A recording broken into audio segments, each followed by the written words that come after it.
Eto na mga boss, ang first look dito nga para sa mga panibagong players ng Los Angeles Lakers. Pinatsilipin natin ang kanilang mga jerseys at ang kanilang first day dito nga sa Los Angeles Lakers. Lahat ng yan mga boss, tara't pag-usapan natin yan.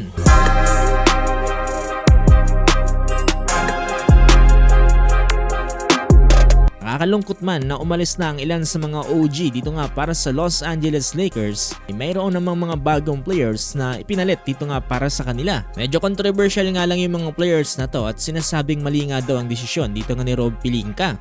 Pero pinatsilipin natin ang kanilang mga jerseys. Itong si Sandro Mamukelashvili ay magsusuot ng number 54, samantalang eto namang si Collin Sexton ay magsusuot ng number 10. Para naman kay Jaden Hardy, siya ay magsusuot ng number 7 at para naman kay Walker Kessler ay number 14.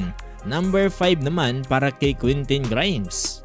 Silipin na rin natin mga boss ang ilang footage dito nga ng mga new players ng Lakers matapos nga nilang silipin etong Lakers facility.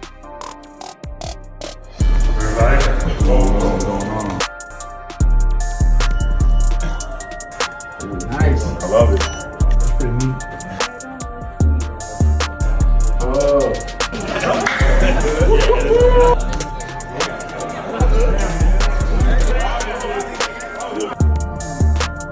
Meet you. I'm trying to hold back the tears. Here